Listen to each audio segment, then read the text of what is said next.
Ningal teh sipa bari barang emamnya eta.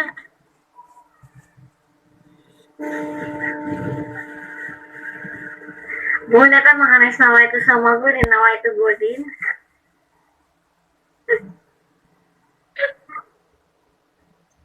Da apa bunda mah katingal teh nya. Gigireun teh aya kacang-kacangan, umbi-umbian. Pak Fikri seriusnya di lu eta mah? Dina daring mah? Belum komen, Pak Fikri belum komen. Sanes. Asa serius gitu curiga. Mana tak gue sama baterai penuh. Cek sound. Pak Fikri, alhamdulillah Ibu dosen terus hadir. Oh, alhamdulillah.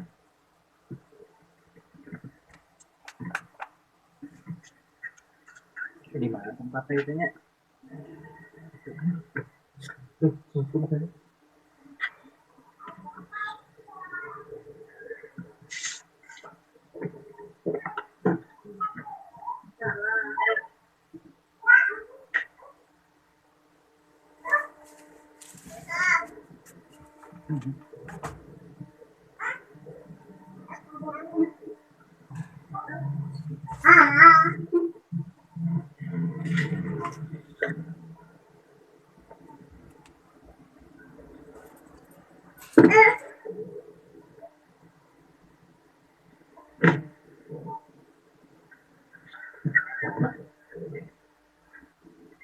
Ya.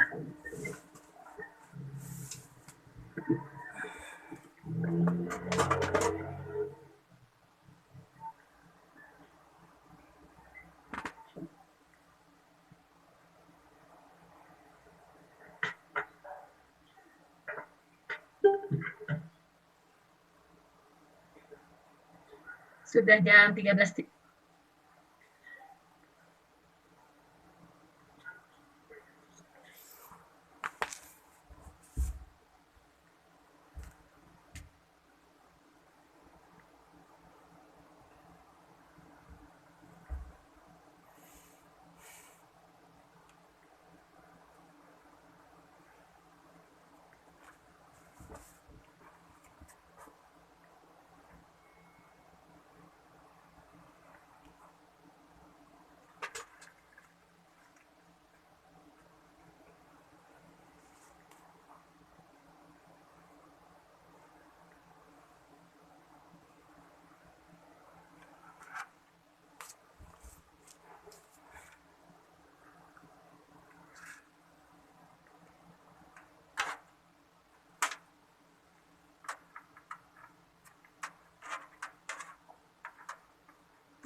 Tes.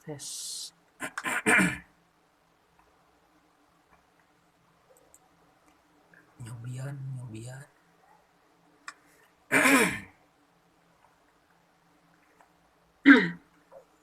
Ayaan gitu. Baik, Bapak Ibu semuanya bisa dimulai? Bisa, Bu. Baik ya, bismillahirrahmanirrahim. Assalamualaikum warahmatullahi wabarakatuh. Waalaikumsalam warahmatullahi wabarakatuh. Nah, sebelumnya izin perkenalkan diri ya, saya Nenden Munawaroh. Kebetulan pada semester ini ditugaskan untuk mengampu mata kuliah tim teaching dengan Ibu Dr. Masripah sama Pak Dr. Tajudin. Saya diberikan tugas mengajar atau membersamai Bapak Ibu semuanya, khususnya pada mata kuliah peradaban dan pemikiran dan peradaban Islam ya. Kemudian saya dimandat untuk bersama Ibu Bapak selama 4 pertemuan. Jadi pertemuan ke-6, ke-7, 8, 9 kaitannya dengan mata kuliah ini. Secara RPS yang disajikan sama karena kami tim teaching ya menggunakan RPS yang sama bersama Ibu Dr. Masripa dan Pak Dr. Tajudin. Berikut mekanisme perkuliahan mungkin saya tinggal melanjutkan apa yang sudah selama ini dilakukan oleh Ibu Dr. Masripa bersama Bapak Ibu semuanya. Terkait materi kita hari ini yaitu peradaban dan pemikiran Islam pada di Spanyol kalau nggak salah ya, Spanyol. Dan sudah dikirimkan PPT-nya hari ini.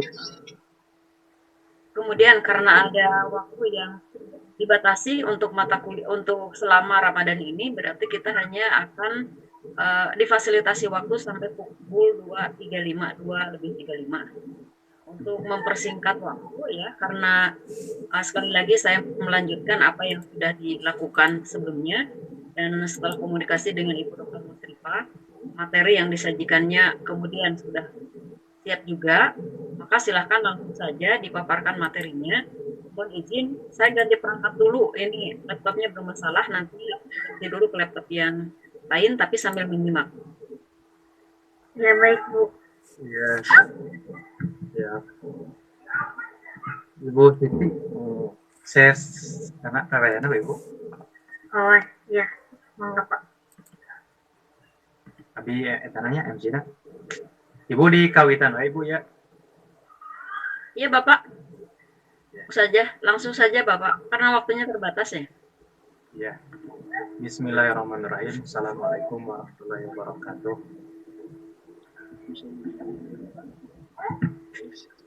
Alhamdulillahirabbil alamin wa bihi nasta'in wa ala umuri dunya waddin wassalatu wassalamu ala asyrofil anbiya'i wal mursalin wa ala alihi wa sahbihi ajma'in amma ba'du. Yang kami hormati Ibu dosen, Ibu Nenden, dan yang kami hormati Ibu dan Bapak, teman-teman seperjuangan, izinkan saya untuk dalam kesempatan ini akan mempresentasikan bagian kelompok kami yang sebelumnya kita memuji dan bersyukur dulu kepada Allah Subhanahu wa Ta'ala yang alhamdulillah dalam kesempatan ini walaupun terbatas tidak melaksanakan kegiatan belajar secara luring di kelas, namun mudah-mudahan walaupun daring tidak mengurangi rasa semangat kita dan rasa kebosanan kita dalam menuntut ilmu. Dalam kesempatan ini kami kelompok 4, saya pribadi di Jalan Darussalam, Ibu dan rekan saya Ibu Siti Fatimah Garut. Di sini kami akan mempresentasikan mengenai peradaban pemikiran dan peradaban Islam.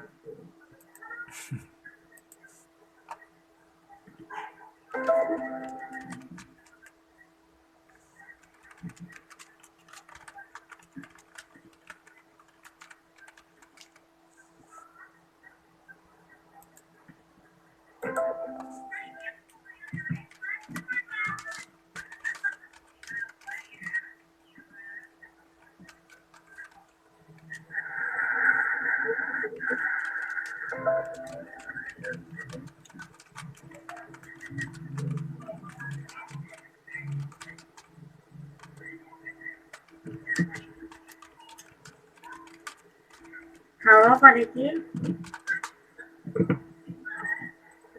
Gangguan kayaknya Pak Diki. Oh iya. Halo, jelas? Lu hapunten. Halo. Ya, Memang santana ada. Ya. ayah Pak. Du gimana tadi teh? Abi pilih jongjon ieu na ngango ieu na paeh nih teh. Oh, Ya, di sini kami akan mempresentasikan mengenai pemikiran dan peradaban Islam di Spanyol. Sebelum mempresentasikan, alangkah lebih baiknya secara umum ada 5 pembahasan yang akan kami presentasikan. Jelas ya, jelas Ibu Bapak, jelas? jelas. Ya. Yang pertama mengenai sejarah masuknya Islam ke Spanyol. Yang kedua adalah kemajuan yang ada di Spanyol. Yang ketiga, kontribusi Islam di Eropa. Yang keempat, tentang kemunduran Islam Spanyol. Ya. Oke, yang pertama yang akan kami sajikan yaitu tentang sejarah masuknya Islam di Spanyol ya. Badiku Ibu Fatimah, badiku abdi. Abdi lawe Pak. Ibu ya. Untuk materi yang pertama, insya Allah akan disampaikan oleh Ibu Siti Fatimah. Waktu dan kesempatan dikasih kepada Ibu Siti. Silakan. Bismillahirrahmanirrahim. Assalamualaikum warahmatullahi wabarakatuh. Waalaikumsalam. Waalaikumsalam warahmatullahi Mas, ini wabarakatuh. slide-nya ini nggak Pak? Maju nggak Pak? Soalnya ini saya jadi hanya bisa satu layar, kalau misal buka PowerPoint tuh jadi beda lagi. Ini nggak Pak? Sebentar.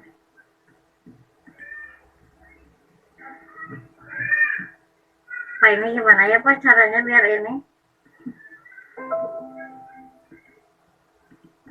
Gini. Bismillahirrahmanirrahim. Yang pertama yang akan saya sampaikan yaitu sejarah peradaban dan pemikiran Islam di Spanyol. Dalam catatan sejarah Islam, wilayah Spanyol memiliki atau dikenal dengan nama lain Andalusia. Julukan Andalusia ini berasal dari kata Vandalusia yang merujuk pada negeri bangsa Vandal, sehingga timbullah bahasa Vandalusia. Dari Vandalusia timbullah nama Andalusia. Kawasan ini dikuasai oleh Islam setelah pasukan Bani Umayyah merebutnya dari bangsa Gothia Barat pada masa kepemimpinan pemerintah Al-Walid bin Abdul Malik. Kebudayaan Islam masuk ke Eropa melalui berbagai jalur, salah satunya melalui Andalusia. Jadi Andalusia itu salah satu gerbang pintu masuknya peradaban Islam ke Eropa, di mana umat muslim menetap selama sekitar 8 abad pada periode tersebut, yaitu pada periode Khalifah Al-Walid bin Abdul Malik. Pada periode tersebut, kebudayaan Islam di wilayah tersebut mencapai puncak perkembangannya. Kebudayaan Islam di Andalusia berkembang pesat di berbagai pusat, di antaranya yaitu Cordoba, Sevilla, Granada, dan Toledo. Islam memasuki negara Spanyol yaitu pada tahun 93 Hijriah atau sekitar 711 Masehi, yaitu masuk melalui jalur Afrika Utara di bawah kepemimpinan Tariq bin Ziyad yang memimpin pasukan Islam untuk membuka Andalusia. Kemudian, sebelum Islam menguasai wilayah ini, kawasan tersebut merupakan basis kekuasaan kerajaan Romawi yang dikenal sebagai kerajaan Gotik, sehingga atau lebih dikenal Gotia gitu, nama daerahnya Gotia. Setelah wilayah tersebut berhasil dikuasai, umat Islam mulai memfokuskan perhatiannya pada penaklukan Spanyol. Dalam penaklukan Spanyol ada tokoh Islam yang sangat berperan, di antaranya yaitu Tariq bin Malik, Tariq bin Ziyad, Musa bin Nusayr. Tariq bin Ziyad lebih dikenal sebagai penakluk Spanyol karena pasukannya lebih besar dan hasilnya lebih konkret. Pasukan ini terdiri dari sebagian besar suku barbar yang didukung oleh Musa bin Nusayr, serta sebagian kecil orang Arab yang dikirimkan oleh Khalifah Al-Walid. Kemudian kemenangan awal yang diraih oleh Tariq bin Ziyad itu adalah gerbang untuk membuka jalan ekspansi lebih lanjut dalam penaklukan wilayah. Musa bin Nusayr juga ikut terlibat dalam mendukung perjuangan Tariq sebagai hasil. Nah, keduanya berhasil menguasai semua kota penting di Spanyol atau kota-kota yang menjadi senter di negara Spanyol. Di antaranya yaitu dari Saragossa hingga Navarre. Gelombang ekspansi wilayah berikutnya terjadi pada masa kepemimpinan pemerintah Khalifah Umar bin Abdul Aziz tahun 99 Hijriah atau sekitar 717 Masehi. Gelombang kedua terbesar dari serangan kaum muslim yang dimulai pada abad ke-8 Masehi menjangkau seluruh Spanyol dan meluas hingga Perancis Tengah dan beberapa wilayah penting di Italia. Kemudian, apa yang menjadi faktor penyebab Islam menjadi menang total penaklukan kota Spanyol? Yang pertama, dari sudut pandang kepemimpinan, tokoh pejuang dan prajurit Islam yang menjadi unsur penyebab kemenangannya yaitu pemimpin yang kuat dari tokoh-tokoh pejuang Islam. Kuat prinsipnya, kuat pemikirannya, dan kuat strateginya. Yang kedua adalah tingkat solidaritas, persatuan, kepercayaan yang tinggi dari prajurit Islam selama penaklukan wilayah Spanyol. Itu yang paling utama adalah kekompakan, persatuan, dan solidaritas sehingga kita bisa memenangkan gitu. Umat Islam bisa memenangkan wilayah Spanyol.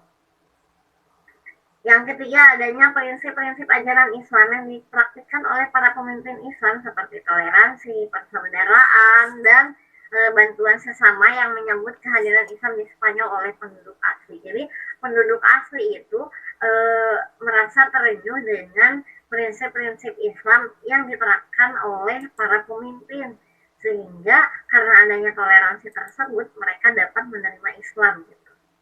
Kemudian yang kedua yaitu dari sudut pandang kondisi wilayah Spanyol yang tidak baik pada saat itu. Sikap tidak toleran dari penguasa Gothia terhadap aliran agama yang berkembang pada masa itu sehingga mempunyai peluang gitu untuk Islam memasukinya. Kemudian adanya perselisihan antara Raja Rodrik dan Witiza atau wali kota Toledo di satu sisi dan Ratu Julian di sisi lain. Yang kemudian faktor selanjutnya dari sudut pandang kondisi wilayah Spanyol yaitu tidak kalah pentingnya adalah kurangnya semangat perang di tentara Rodrik, sehingga karena tadi umat Islam mempunyai solidaritas dan persatuan yang tinggi dapat mengalahkan kurangnya semangat dari tentara Rodrik gitu. Kemudian perkembangan Islam di Spanyol yaitu perkembangan Islam di Spanyol. Yang pertama, Islam berkuasa selama 7 abad di Spanyol. 7 abad itu sekitar 700 tahun gitu. Dan dibagi beberapa periode, itu adalah menurut Amir gitu ya. Yang pertama adalah periode 1 atau sekitar tahun 711 sampai 755 Masehi. Pada periode ini, Spanyol diperintahkan oleh wali yang ditunjuk oleh Bani Umayyah dari pusat kekuasaan mereka di Damaskus. Karena stabilitas politik Spanyol saat itu belum stabil, jadi gangguan internal termasuk perselisihan di antara elit penguasa serta perbedaan pandangan antara khalifah di Damaskus dan gubernur Afrika yang berpusat di Kairawan yang saling klaim sebagai penguasa Spanyol. Sementara itu, gangguan eksternal meliputi sisa-sisa musuh Islam di Spanyol yang masih bertahan di daerah pegunungan. Periode pemerintahan wali ini berakhir ketika Abdurrahman Ad-Dahil tiba di Spanyol pada tahun 755 Masehi. Kemudian ada periode 2 yaitu sekitar tahun 755 sampai 912 Masehi. Pada periode ini Spanyol diperintahkan oleh pemerintah Abbasiyah dari Baghdad. Amir yang pertama memerintah adalah Abdurrahman I yang tiba di Spanyol pada tahun 755 Masehi dan dikenal sebagai Ad-Dahil atau yang masuk Spanyol. Abdurrahman Ad-Dahil adalah keturunan Bani Umayyah yang berhasil melarikan diri dari kejaran Bani Abbasiyah pada saat mereka menaklukkan Bani Umayyah di Spanyol. Pada periode ini umat Islam mengalami kemajuan signifikan baik dalam bidang politik maupun peradaban, yaitu pada masa kepemimpinan Abdurrahman Ad-Dahil dengan adanya bangunan yang menjadi center sampai saat ini Masjid Cordoba atau Masjid Cordoba yang mendirikan sekolah-sekolah di kota-kota utama di Spanyol. Kemudian di periode ketiga yaitu ada pemerintahan Abdurrahman III yang bergelar An-Nasir. Di bawah pemerintahannya, umat Islam Spanyol mencapai puncak kemajuan dan kejayaan yang dapat menyaingi Daulah Abbasiyah Baghdad, yaitu dengan berdirinya Universitas Cordova dan perpustakaannya yang menjadi salah satu perpustakaan terbesar dengan menyediakan ratusan buku. Masyarakat pada masa ini menikmati tingkat kesejahteraan dan kemakmuran tinggi, terutama dalam peradaban dan pendidikan. Kemudian periode keempat yaitu periode tahun 1013 sampai 1086, Spanyol mulai terpecah-pecah menjadi beberapa negara kecil yang berpusat di kota-kota tertentu.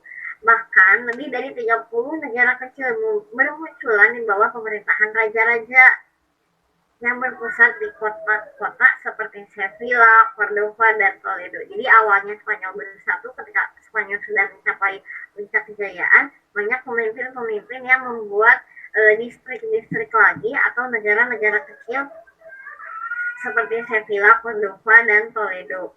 Kemudian di periode 5, meskipun Spanyol Islam masih terpecah, kekuatan utama pada periode ini adalah dinasti Morabitun dan dinasti Muwahhidun.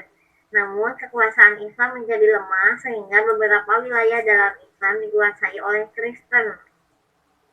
Jadi awal kemundurannya itu di periode 5 atau sekitar tahun 1086. Kemudian di periode ke-6, Islam hanya berkuasa di Granada di bawah dinasti Ahmar. Meskipun peradaban Islam memiliki kemajuan seperti pada zaman Abdurrahman An-Nasir, cara politik dinasti ini hanya memiliki kekuasaan terbesar di wilayah yang kecil. Batas. Baik, selanjutnya yaitu materi tentang kemajuan Islam di Spanyol yang akan disampaikan oleh Pak.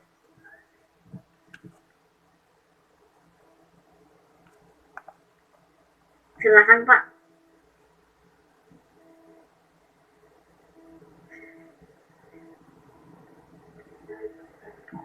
Atas Bu. Atas. Banyak. Ya, terima kasih kepada Ibu Fatimah yang telah memaparkan terkait sejarah masuknya Islam ke Spanyol dan periode-periode pemerintahan Islam di Spanyol. Kemudian selanjutnya yaitu kita akan membahas tentang kemajuan Islam di Spanyol. Yang pertama, kemajuan yang terjadi adalah perkembangan ekonomi. Pada abad ke-9 dan abad ke-10, Spanyol ini mengalami kemakmuran ekonomi yang begitu signifikan. Perkenalan dengan pertanian irigasi berbasis pola-pola timur mengarah pada budidaya berbagai tanaman pertanian yang diperdagangkan. Di antaranya seperti ada ceri, apel, delima, ara, kurma, tebu, pisang, kapas, rambu, dan seterusnya. Lumayan banyak produk dari pertaniannya. Kemudian kota-kota seperti Sevilla dan Cordoba menjadi makmur karena produksi pertanian yang sangat melimpah, serta di sana terjadi pertukaran barang atau perdagangan internasional. Jadi secara ekonomi sangat maju ya, terutama pada abad ke-9 dan ke-10. Kemudian perkembangan atau kemajuan yang kedua adalah kemajuan intelektual dan ilmu agama.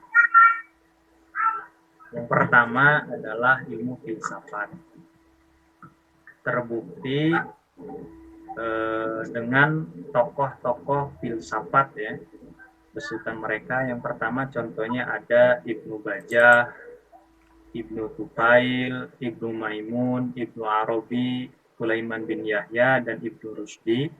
Mereka mengembangkan pemikiran etis dan eskatologis yang signifikan. Artinya dengan hadirnya tokoh-tokoh filsafat ini menunjukkan bahwa Islam sejak itu di Spanyol memiliki kemajuan di bidang filsafat. Kemudian kemajuan yang kedua yaitu di bidang sejarah. Banyak sekali penulis-penulis yang terkenal keluaran dari mereka, contohnya seperti Zubair, ya. Zubair dari Valencia, ada Ibnu Al-Khatib, ada Ibnu Khaldun, yang mereka menyumbang pemikiran filosofis dan sejarah yang berpengaruh, bahkan menjadi pengaruh pemikiran di Eropa dari Ibnu Khaldun. Kemudian di bidang yang ketiga, di bidang sains, ya, di antaranya adalah bidang kedokteran, bidang farmasi, kimia, fisika, dan pertanian. Bahkan dari bidang sains ini melahirkan ilmuwan-ilmuwan yang terkenal, ya, tidak hanya di dunia Islam tapi terkenal, diakui oleh dunia Barat, ya, Eropa dan Amerika. Contoh di sini ayat adalah seperti Abbas ibn Farnas, Ibnu Yahya an-Naqas, dan Abdullah bin Muhammad al-Baitar. Mereka menghasilkan karya-karya penting dalam bidangnya masing-masing, baik di bidang kedokteran, di bidang farmasi, kimia, fisika, maupun di bidang pertanian. Kemudian yang ketiga, kemajuannya adalah di bidang bahasa, sastra, dan musik. Di bidang bahasa dan sastra juga melahirkan banyak tokoh yang terkenal, contohnya seperti Ibnu Sayyid, Ibn Malik, Ibn Furuf, dan lain sebagainya. Ada yang lain menghasilkan karya-karya penting dalam bahasa Arab. Dalam musik dan kesenian, kota Cordoba menjadi pusat berkembangnya musik dengan berdirinya sekolah-sekolah musik yang didirikan oleh Al-Hasan Ibn Nafil atau Zaryab. Kemudian yang kelima adalah kemajuan intelektual dan ilmu agama di bidang fikih. Di bidang fikih yang terkenal di Spanyol ini adalah yang digunakan dalam praktik ibadah, yaitu mazhab Maliki. Yang ketiga, kemajuan yang dialami Islam di Spanyol adalah kemajuan di bidang arsitektur bangunan.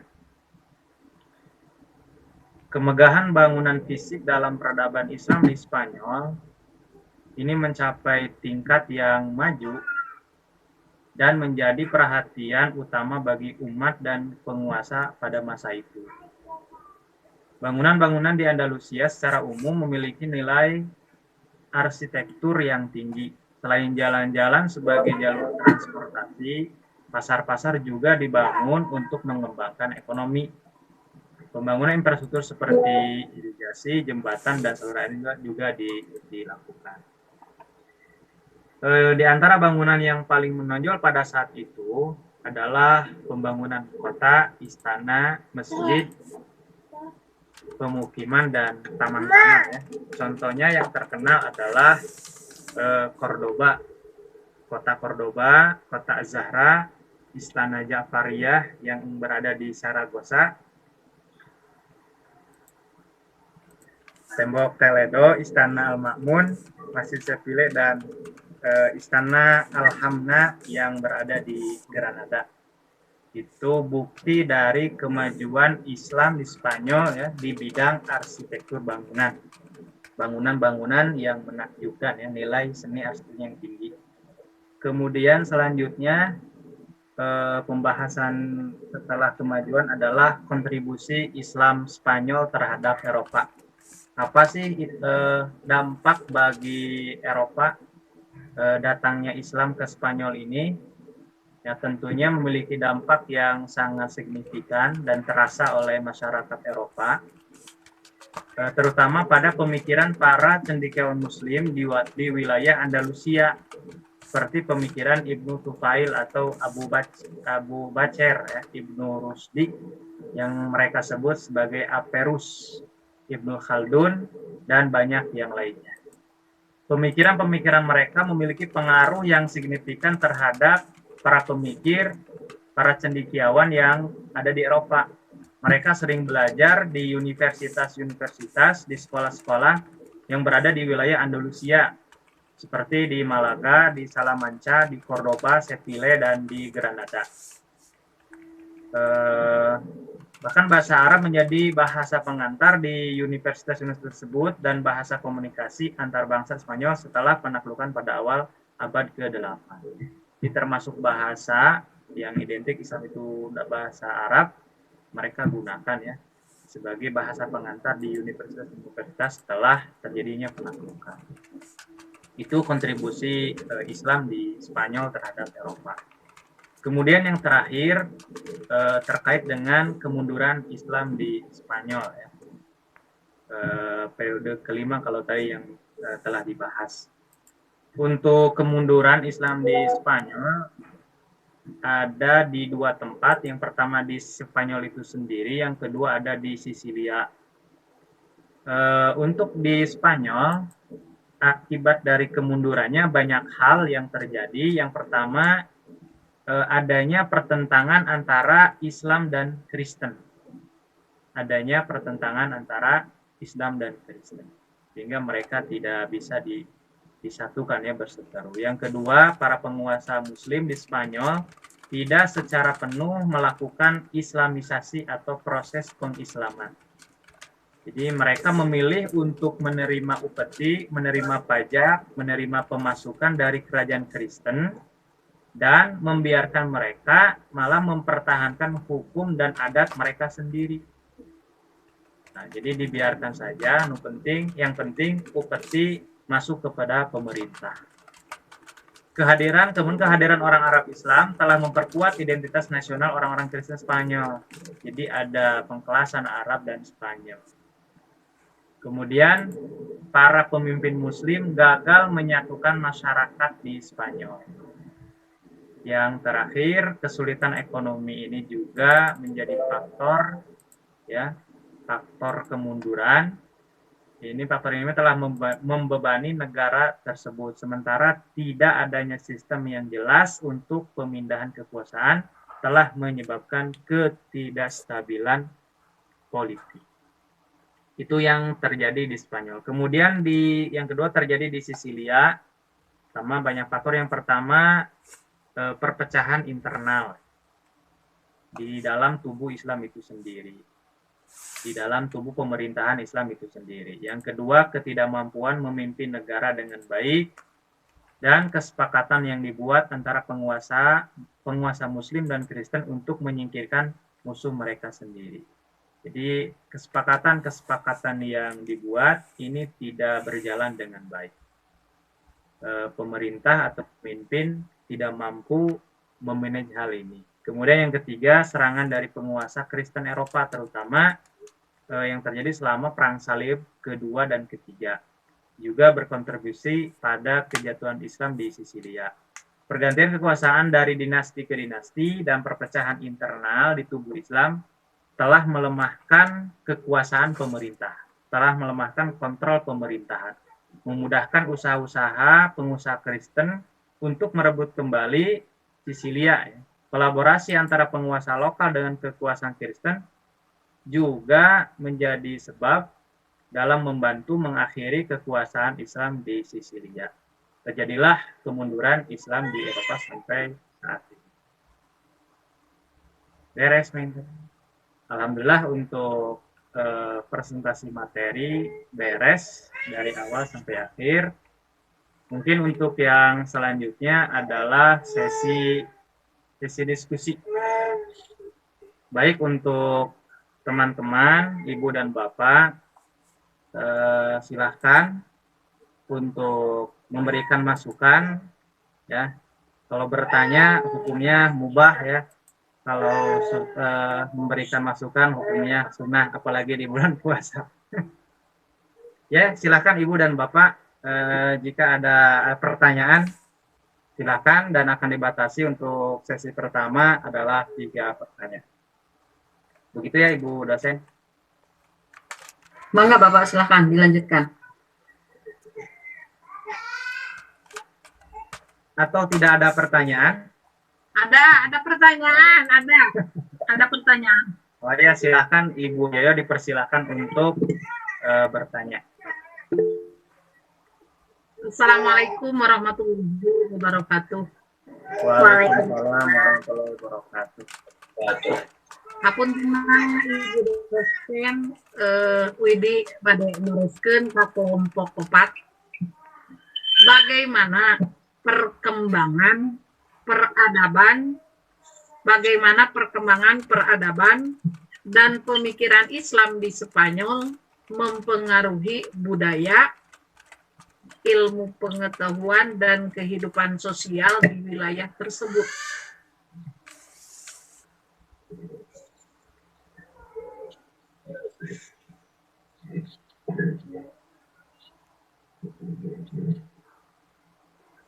Parantos Ibu Haji. Halo sakit Ya, bagaimana perkembangan peradaban dan pendidikan Islam di Spanyol mempengaruhi budaya dan pengetahuan wilayah tersebut. Ya, untuk pertanyaan ke-1 terima kasih Ibu Haji Yoyo. Silakan untuk pertanyaan kedua jika ada. Ada Pak Diki. Pak Panji ya, silakan Pak Panji. Bismillahirrahmanirrahim. Assalamualaikum warahmatullahi wabarakatuh. Waalaikumsalam warahmatullahi wabarakatuh. Terima kasih atas kesempatan waktunya Pak Diki dan juga Bu Siti, dan juga saya sejenak izin menghaturkan salam silaturahmi kepada yang terhormat Ibu dosen, Ibu Dr. Nenden. Mudah-mudahan sehat selalu. Masih ingat Bu sama saya? Masih atau masa nggak ingat? Alumni dari FPIK Bu. Salam silaturahminya Bu.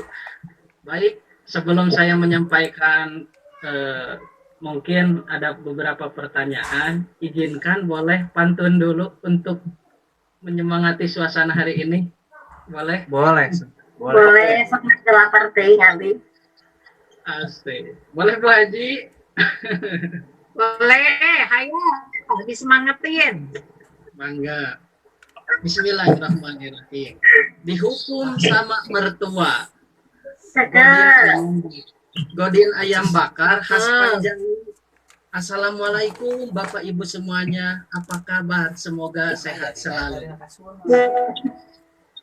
Masih ada. Makan bubur ditambah kuah putu, teh hangat dan jamu-jamu. Walau hari libur kuliah selalu, tetap semangat hai kamu. Uhuy. Siapa kamunya ya? Iya. Baik, langsung saja pertanyaannya.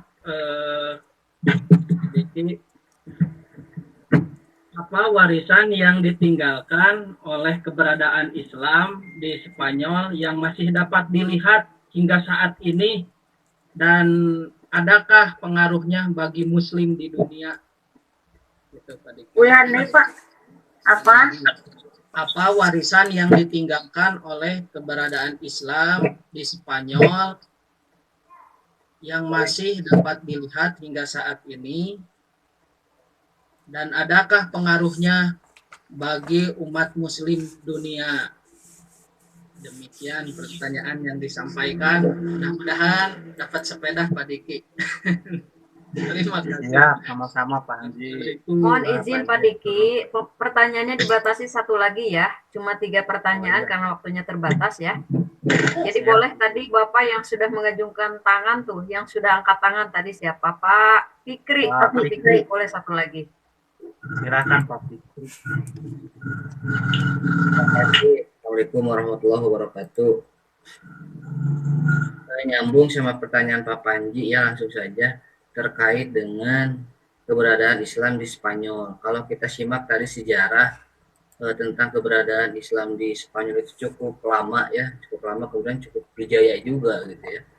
Tapi kalau kita lihat pada saat ini seolah jejak-jejak sejarah Islam pernah jajah di Spanyol itu seolah tidak ada gitu ya. Yang jadi pertanyaan, jadi penyebab jejak-jejak sejarah yang ada di Spanyol itu dihilangkan gitu, seolah di bumi hanguskan gitu ya oleh mereka orang Spanyol. Itu apa penyebabnya? Karena kalau kita simak tadi dari sejarah yang dibacakan oleh pemateri, cukup lama gitu berjaya di Spanyol, tapi seolah sekarang nggak ada. Bahkan kalau kita lihat kehidupan di Spanyol, bukan berarti kita sudah ke Spanyol ya, tapi kalau kita lihat di media, kemudian kita baca literatur tentang Spanyol, justru nggak ada sama sekali nilai-nilai keislaman yang ada di Spanyol gitu. Padahal berkuasa cukup lama. Seperti di negara kita yang dikuasai oleh Belanda kan sampai sekarang peninggalan-peninggalan Belanda cukup ada gitu. Kemudian karya-karya mereka juga terasa oleh kita. Nah, kenapa di Spanyol seolah dihilangkan sama kali dibungkuskan itu peradaban dan pemikiran Islam. Terima kasih. Assalamualaikum warahmatullahi wabarakatuh. Waalaikumsalam warahmatullahi wabarakatuh. Waalaikumsalam Pak warahmatullahi Fikri wabarakatuh. boleh Ya, terima diulang kasih, Pak. kenapa di Spanyol tidak ada jejak gitu Pak?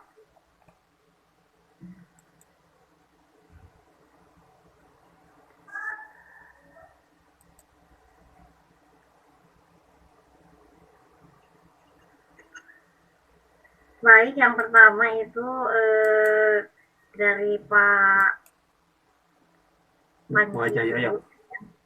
Yang Pak Panji itu apa warisan yang ditinggalkan oleh keberadaan Islam di Spanyol yang bisa dilihat saat ini. Di antaranya yaitu terlihat saat meliputi arsitektur. Kalau misal secara bangunan itu di antaranya adalah adanya Istana Alhambra di Granada gitu ya. Kemudian tadi kan secara ini yang bisa dilihat saat ini dari ilmuwan gitu ya, dari ilmuwan seperti adanya dikenalnya Ibnu Khaldun itu kan dikenal sampai saat ini itu adalah merupakan warisan-warisan baik secara pemikiran ataupun kalau berupa istana atau bangunan istana itu secara infrastruktur gitu. Itu mungkin kemudian apa pengaruhnya bagi peradaban dunia gitu.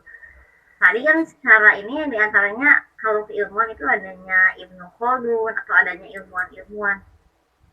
Pengaruhnya ya bisa sampai saat ini bahwa tidak melulu yang menjadi ilmuwan itu berasal bukan dari Islam. Ternyata Islam pun mampu menjadi ilmuwan gitu yang bisa dipakai saat ini gitu.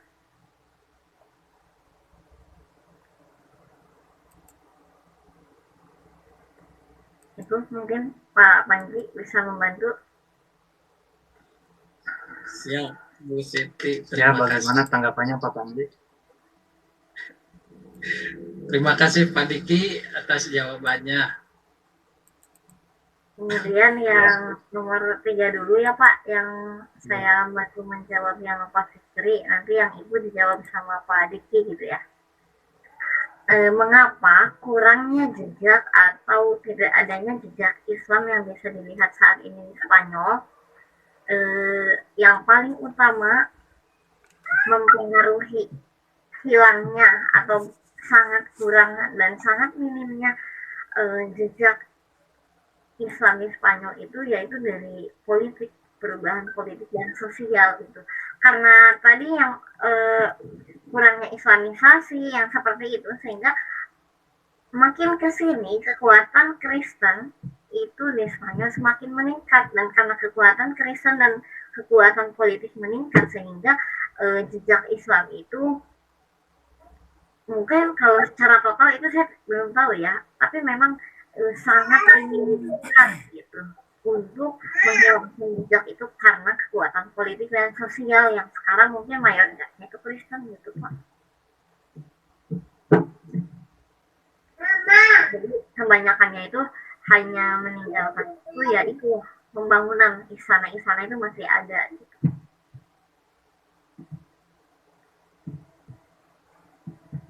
Ya, kemudian nomor 3 dari Ibu yang akan dijawab oleh Pak Fikri gimana Pak Fikri membantu?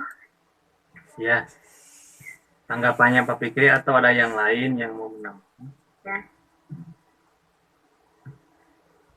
Pak Fikri, bagaimana Pak Fikri? Jawabannya sudah dijawab oleh Ibu Siti. Barangkali ada tanggapan? Ya, cukup. Halo? Halo. Ya. Kalau sudah cukup, kita lanjut ke pertanyaan yang pertama dari Ibu Wajah Yoyo. Bagaimana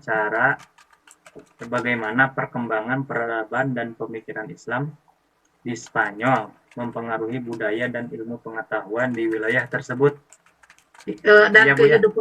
kehidupan sosial di wilayah tersebut. dan kehidupan sosial di wilayah tersebut. Nah, setelah saya cari referensi, ada beberapa cara peradaban dan pendidikan Islam itu bisa mempengaruhi budaya, ilmu pengetahuan, dan sosial di Spanyol. Yang pertama yaitu melalui penerjemahan karya ilmiah yang dilakukan oleh Islam ya. Contohnya seperti para cendekiawan Islam Spanyol itu banyak menerjemahkan karya-karya ilmiah dari bahasa Yunani dan bahasa Arab ke dalam bahasa Latin atau bahasa Spanyol. Nah, hal ini tentunya pasti akan mempengaruhi para cendekiawan yang ada di Spanyol, khususnya dan umumnya di Eropa. Itu yang pertama itu dari penerjemahan karya ilmiah tentunya sangat mempengaruhi pemikiran dan peradaban mereka. Yang kedua, tadi sudah disebutkan di presentasi dari pendirian universitas, sekolah-sekolah pemerintahan Islam, yang tentunya banyak orang-orang sana belajar di sana secara tidak langsung kan pasti akan menyerap budaya dan pemikiran peradaban dari orang-orang Islam, gitu ya. Tentunya ada Universitas Cordoba, dan itu adalah ciri khas Islam yang tentunya sangat mempengaruhi semua bidang, ya baik sosial, pemikiran maupun peradaban. Kemudian yang ketiga dari pertukaran budaya seperti perdagangan dan diplomasi antara Islam dan Spanyol ya, yang dibawa oleh Islam ke Spanyol. Kemudian yang keempat ada kontribusi cendekiawan Islam yang tadi banyak ya, para ilmuwan-ilmuwan yang lahir dari Islam seperti Ibnu Khaldun, tentunya ini sangat mempengaruhi mereka. Mungkin itu Bu Haji jawaban dari saya. Bila tidak atau belum memuaskan, boleh ada yang menambahkan Ibu Siti atau yang lainnya. Untuk tanggapannya Bu Haji Yoyo boleh.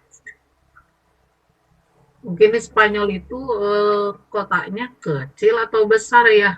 Jadi tadi juga kan menambahkan yang dari Pak Fikri, Bu Ona kurang dikenal oleh halayak ramai, mungkin kurang dipublikasikan atau mungkin bagaimana terhadap orang-orang yang bercendekiawan dengan orang-orang yang ahli dalam bidang peradaban dan pemikiran Islam yang berada di Spanyol, mungkin begitu ya?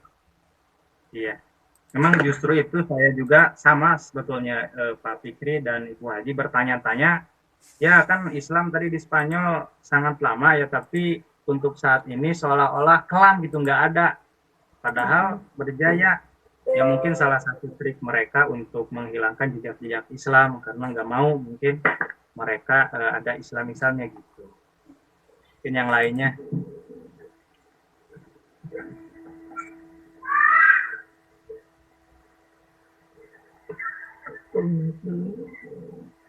Bu Siti, gimana Bu Siti? Ya, Baik, mungkin mohon izin Bapak ya, karena waktunya terbatas. Nanti ya, mungkin Kang Bakti. kekuatan politik. Ya gimana Bu? Ya Kak, iya, terima kasih karena waktunya terbatas mungkin ya, izin memberikan penguatan. Tadi Pak Firman sudah mengacungkan tangan. Bapak masih berkaitan dengan yang sudah ditanyakan atau pertanyaan baru?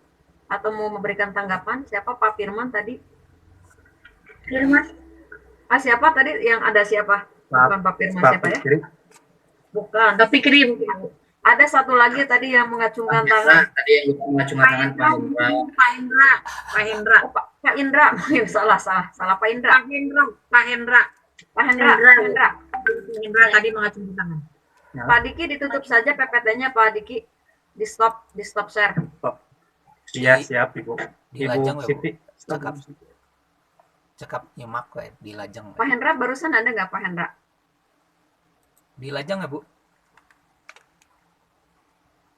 Nah, baik Bapak Ibu sekalian, mohon izin ya memberikan penguatan karena waktunya terbatas. Sebenarnya banyak hal yang perlu kita diskusikan terkait dengan peradaban Islam di Spanyol. Bagaimanapun kita sebagai kalangan Muslim gitu, yang pada hari ini terlahir di abad yang sudah berabad-abad ini, yang perlu mempelajari sejarah itu, tetapi Di satu sisi kita mempertanyakan apa peninggalan Spanyol yang pada hari ini masih konsisten gitu, dan itu akan menjadi bukti nyata bagi kita.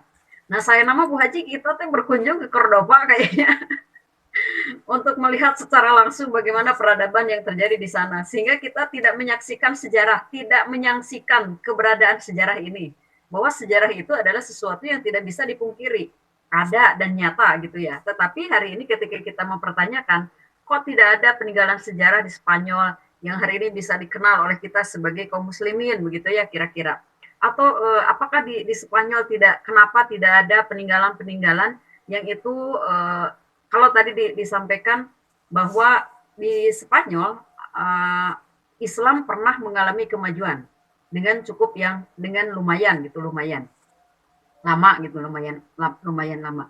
Nah, hal ini sebenarnya kalau kita berbicara tentang peninggalan di Spanyol, ada beberapa yang itu merupakan peninggalan Islam pada masanya, tetapi memang hari ini sudah dialihfungsikan semenjak Spanyol mengalami kemunduran. Contohnya seperti tadi ada Alhambra, misalkan, kemudian ada Mezquita Katedral di Cordoba. Jadi dulu itu ada masjid di Cordoba sebenarnya. Nah, pada awalnya Cordoba itu adalah sebuah masjid megah yang dibangun pada abad ke-8 sebenarnya. Nah, tetapi semenjak kemunduran itulah ya, Cordoba itu sekarang dialihfungsikan menjadi bangunan gereja Katolik yang hari ini masih berdiri kokoh. Nah, jadi bangunan masjid yang pada saat itu didirikan oleh kekuasaan Muslim pada masanya, sekarang sudah beralih fungsi. Itu salah satunya adalah indikator dari kemunduran Islam pada masa itu. Sehingga nilai-nilai keislaman seolah-olah tidak muncul di Spanyol. Tapi kalau kita berbicara tentang mahakarya atau dari segi bangunan, itu sebenarnya katedral itu adalah warisan leluhur atau peninggalan kekuasaan pada Muslim Spanyol. Yang kita lihat adalah dari segi arsitekturnya, itu perpaduan unik antara budaya Islam sebenarnya dengan masyarakat di Spanyol pada saat itu. Tetapi memang hari ini dialihfungsikan menjadi sebuah gereja Katolik di katedral pada saat itu. Nah, kemudian yang menarik adalah yang berkaitan dengan kenapa kita sebagai mahasiswa jurusan manajemen pendidikan gitu ya, kita kan diberikan penguatan terkait dengan mata kuliah pemikiran dan peradaban Islam. Pemikiran dan peradaban Islam. Bagaimanapun menurut Descartes gitu, seorang filosof yang mengatakan cogito ergo sum, artinya aku berpikir maka aku ada. Jadi di tahapan S2 ini lebih ke, kalau S1 kan membuktikan teori.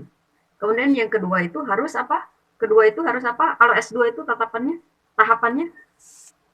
mengembangkan teori. Mengembangkan teori, betul. Mengembangkan teori. Jadi bukan hanya sebatas memahami ini kemajuannya, ini kemundurannya, tetapi kita harus mampu menganalisis apa sebenarnya pelajaran-pelajaran yang kita bisa ambil.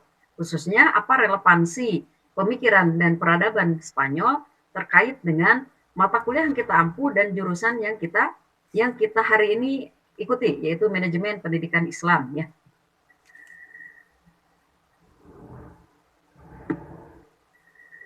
Jadi kalau kita berbicara tentang pemikiran dan peradaban Spanyol, tentu memiliki dampak yang signifikan ya terhadap perkembangan sistem pendidikan di dunia. Melalui apa tadi? Pengaruh budaya, sejarah, nilai-nilai, dan warisan yang sebenarnya secara tidak langsung itu mempengaruhi pendidikan, termasuk pengembangan manajemen pendidikan, dipengaruhi oleh sejarah, konteks budaya negara-negara lain, termasuk negara Spanyol. Nah, pertama mungkin kita menyadari bahwa Spanyol memiliki warisan intelektual yang kaya, sebagaimana yang tadi dibahas dalam pemaparan ya, yang telah memberikan kontribusi besar terhadap pemikiran dan pendidikan di seluruh dunia. Salah satu yang krusial dari pemikiran Spanyol adalah pencampuran budaya, sehingga ini mempengaruhi pada pola pendidikan seperti itu. Nah, kita sebagai mahasiswa jurusan manajemen pendidikan harus menggali dan mampu memetakan ini menjadi suatu sistem pendidikan yang ada di sekolah lembaga pendidikan Bapak Ibu semuanya. Jadi pendidikan multikultural adalah salah satu produk yang dihasilkan dari pemikiran salah satu dari bangsa Spanyol. Yang tadi juga di pemaparan pembahasan, ketika kita berbicara tentang kemajuan peradaban di Spanyol, salah satu diantaranya dipengaruhi oleh satu kepemimpinan ya, Jadi kepemimpinan menjadi hal yang penting dalam sebuah lembaga pendidikan, kaitannya dengan mata kuliah yang Bapak Ibu, jurusan yang Bapak Ibu ambil hari ini. Kemudian yang kedua ada toleransi. Toleransi juga mempengaruhi pemikiran dalam pengelolaan pendidikan kita gitu ya. Dan yang ketiga apa Bu Siti ya tadi? Satu ada kepemimpinan, kemudian nilai-nilai Islam ya. Prinsip-prinsip keislaman, salah satunya toleransi, prinsip-prinsip Islam. Nah, yang harus kita analisis bersama Bapak Ibu semuanya, yaitu ya kaitannya dengan bagaimana pengaruh ini mempengaruhi dalam pengelolaan atau manajemen pendidikan, di mana kita harus mengedepankan penghargaan terhadap keberagaman. Bagaimanapun kita akan selalu berhadapan dengan keberagaman. Kemudian kalau kita berbicara tentang tadi peninggalan-peninggalan yang terjadi atau peradaban Spanyol yang pada saat itu memiliki kontribusi besar dalam pengembangan ilmu pengetahuan dan pendidikan, pada masa keemasannya ya terjadi perkembangan yang luar biasa, termasuk dalam ilmu pengetahuan, pendidikan, bahkan ekonomi. Nah, dalam pengembangan ekonomi pun ini bisa mempengaruhi dan menjadi pemikiran kita bersama bahwa lembaga pendidikan itu perlu orang-orang yang intelek. Kemudian dalam pengelolaan pendidikan pun ternyata perlu mengembangkan pola-pola ekonomi supaya bisa survive, bertahan. Contohnya misalkan ini akan menjadi kekhasan kita sebagai pengelola lembaga pendidikan. Misalkan Ittifaq, nah di pesantren Ittifaq kan mengembangkan pola pertanian. Nah, pertanian ini kalau kita berbicara tentang tadi kemajuan Spanyol ini juga dikelola dengan baik sehingga menghasilkan suatu yang yang dianggap sebagai kemajuan dalam bidang ekonomi, salah satunya adalah pemanfaatan pertanian, hasil pertanian. Nah, bagi kita sekali lagi sebagai bukan calon, sekarang Bapak Ibu sudah menjadi pengelola lembaga pendidikan ya. Nah, itu bisa diadaptasi begitu, bisa diadaptasi. Bagaimana kemajuan-kemajuan yang terjadi pada masa Spanyol ini menjadi pola-pola atau model-model yang mungkin bisa kita terapkan di satuan pendidikan yang kita miliki. Nah, kemudian kalau kita berbicara tentang kemunduran tadi ya, kemunduran. Nah, ternyata kan setelah Spanyol mengalami kemajuan juga tidak kalah penting, Spanyol juga mengalami banyak hal dalam kemunduran di Spanyol. Sehingga kemunduran ini mengaburkan sesuatu yang tadinya sudah maju sekarang seolah-olah seperti tidak ada jejaknya. Seperti misalkan tadi di Spanyol. Termasuk salah satu penyebab kehancuran tadi apa Bu Siti? Kenapa? Salah satu penyebab kehancuran atau kemunduran Islam di Spanyol apa salah satu penyebabnya? Kekuatan politik dan sosial. Kekuatan politik. Nah, bagi Bapak Ibu sebagai pengelola lembaga pendidikan, Bapak Ibu ya, biasanya kan lembaga-lembaga pendidikan swasta dipangku oleh siapa, Pak? Sistem pengelolaan dari keluarga ya, Pak ya? Pak. Ya. Nah, itu tidak dipungkiri ada pergesekan di antara itu yang itu bisa menjadi penghambat kemajuan lembaga pendidikan. Apakah misalkan dari pola pengangkatan kepemimpinannya, atau misalkan rekrutmen SDM-nya, atau dalam pola pembelajarannya. Nah, itulah yang harus menjadi perhatian kita bersama, relevansinya dengan manajemen pendidikan yang kita ampuh. Ini Bapak Ibu ya, mata kuliah yang kita sajikan memang betul peradaban dan pemikiran Islam. Tetapi harus selalu berkaitan dengan kita cari benang merahnya gitu ya. Selalu cari benang merahnya keterkaitan dengan jurusan yang kita ampuh sebagai bukan calon sekali lagi, para pengelola lembaga pendidikan. Ya, para pengelola lembaga pendidikan.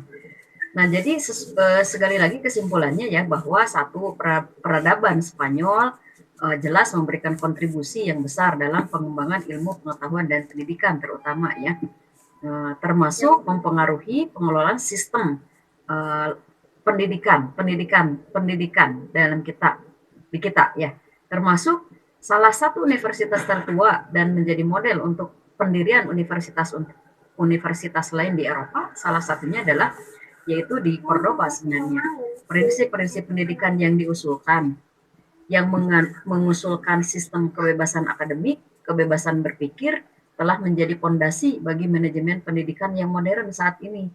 Jadi sekali lagi ya, prinsip-prinsip pendidikan yang merupakan hasil pemikiran bangsa Spanyol dulu harus diadaptasi oleh kita. Salah satunya adalah kebebasan akademik, kebebasan berpikir, dan harus menjadi fondasi bagi kita dalam mengelola atau memanajemen suatu lembaga pendidikan. Nah, tetapi tidak juga melupakan aspek-aspek nilai seperti etika, moral, dan sebagainya, sehingga dalam pengelolaan lembaga manajemen pendidikan yang hari ini kita kelola, apalagi berkaitan dengan Islam, nah kalau di Spanyol karena mengalami kemunduran salah satunya, hari ini pun di Spanyol ya banyak dikuasai oleh orang-orang Kristiani atau Nasrani. Nah, bagi kita sebagai pengelola lembaga pendidikan Islam, kita harus menunjukkan identitas kita sebagai kaum cendekiawan Muslim yang mengedepankan pemikiran dan peradaban dalam pengelolaannya seperti itu. Nah, Bapak Ibu sebenarnya masih mungkin Bapak Ibu juga masih banyak hal yang ingin dipertanyakan, tapi sayangnya waktunya terbatas ya. Terima kasih atas kebersamaannya. Mohon izin Ibu Haja Yoyoh ya. Punten, mungkin banyak para senior di sini bukan menggurui gitu ya, tetapi memang karena ditugaskan untuk membersamai Bapak Ibu semuanya. Jadi ini hanya sharing saja. Mudah-mudahan apa yang kita pelajari akan menjadi pemikiran kita bersama, menganalisis suatu konteks sejarah dengan perspektif dari kacamata manajemen pendidikan Islam seperti itu ya. Dan bagi Bapak Ibu yang sudah mengenal, alhamdulillah. Jadi Bapak Ibu sebenarnya saya tadinya dari PAI, dari prodi PAI, kemudian sarjana dan harus membersamai Bapak Ibu semuanya. Jadi yang alumni PAI mungkin sudah tidak asing lagi. Nah, tapi Bapak Ibu yang dan saya pun mungkin ada beberapa yang memang baru berjumpa pada kesempatan kali ini. Mudah-mudahan di lain kesempatan ya. Ya memang karena hari ini kan waktunya memang harusnya libur. Ternyata saya juga dihubungi oleh pihak akademi katanya harus menjalankan perkuliahan secara daring. Jadi untuk pertemuan pertama ini kita bertemunya secara daring. Mudah-mudahan nanti di pertemuan ke-7, 8, 9 dan seterusnya sampai 9 sayangnya. Seterusnya Pak Dr. Tajudin kita bisa dipertemukan secara langsung. Mohon maaf jika ada hal-hal yang kurang berkenan. Bapak Ibu semuanya, terima kasih ya. Tetap semangat menjalani aktivitas ini, tentu adalah bagian dari ikhtiar kita untuk mendapatkan pahala dari Allah Subhanahu wa taala dengan mencari ilmu ya. Nah, Bapak Ibu sekian dari saya penguatannya. Sekali lagi mudah-mudahan bermanfaat. Terima kasih atas waktunya. Kita tutup perkuliahan dengan pembacaan hamdalah. Alhamdulillah. Terima kasih Pak Ibu. Pak Panji, Roma Irama masih Pak Panji SR pantun Pak Panji.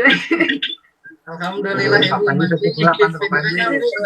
Jadi Pak Panji itu skripsinya menganalisis pemikiran Roma Irama. Nah, sekarang harus menganalisis pemikiran Islam di Spanyol Pak Panji.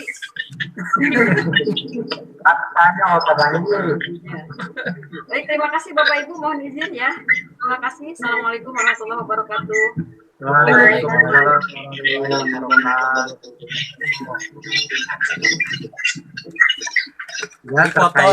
Dipoto. Kita pending terlebih dahulu.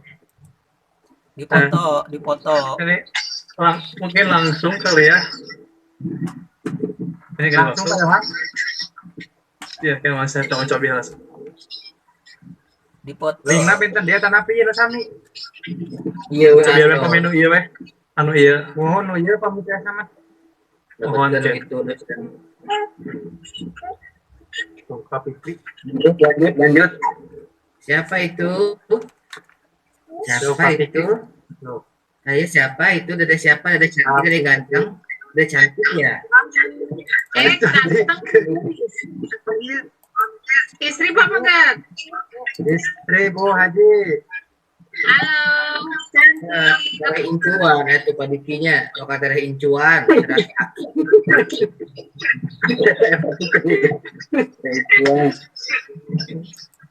Kalau bisa diajak nembak. Padiki mularaan. Ayo. Asik ame kacipratan.